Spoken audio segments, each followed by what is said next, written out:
But first, before we looking at our simulation, what we need to look at is first we need to have a structure, right? So we need to have our structure, and those are obtained from the PDB database.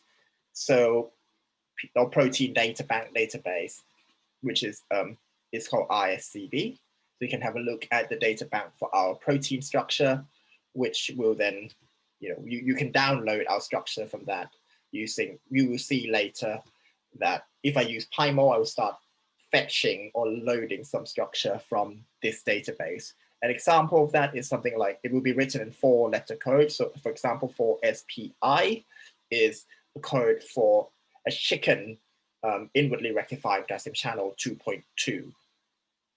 The next thing we need to concern, not only the protein, because we're working on membrane protein, is that we need to think about something called the lipid. So, when you put our protein back in the environment, how much is your lipid bilayer composition reflects what it is actually in the living organisms. So what you can have here is something called a mixed bilayer. So mixed bilayer is when you have a lipid composition is not just one type. You can have a lipid composition being phosphatidylcholine, it's more representative of a mammalian cell, but you probably need some 10% of phosphatidylserine in the lower leaflet in some simulation, because it exists and only in the lower leaflet, because if it's in the outer leaflet, it will trigger cell apoptosis, although we're not going to observe apoptosis in our simulation. But it is important that we, set the bilayer up in the correct orientation. Is your lipid going to be saturated or unsaturated? Is there going to be as much cholesterol? These factors, what are in the membrane, is very important for us to consider when we do molecular simulation. Talking about a lipid, the third point that we would like to think about is that there is a data bank called MemprotMD, which is developed by Phil Stanfield and Mark Sanderson's group, who is also my boss right now. So MemprotMD is a pipeline where we can have a membrane protein of our interest. What we will do is that we will, let's say this is my membrane protein.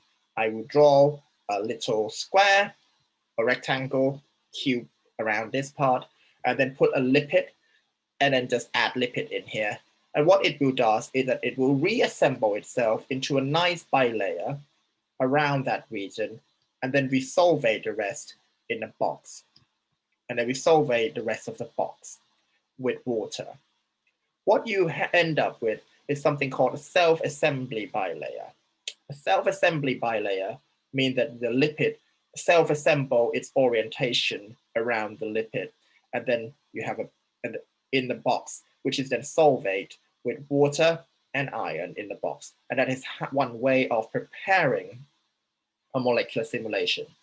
The other way of preparing molecular simulation is use a tool called INSANE, where a slab of lipid is added to the bilayer in a coarse grain simulation, and then we add the water and iron in the simulation later. You can download the structures which has been solvated using MemprotMD self-assembly method, which has then also been converted to a atomistic system from the website memprotmd.bioc.ops.ac.uk. So you can download these pre-prepared simulation box with an ion channel protein embedded in the bilayer, because we set the pipeline which directly download the PDB structure, assemble them, and get them ready for you available on the website. The website will also provide you information about the residues which make contact to the lipid on the outer leaflet and the lower leaflet, and which part of the helix is going to be embedded in the bilayer, which then provides us quite a useful bioinformatics tool when we are interested in which part of the bilayer is going to end where and beginning where. Thank you.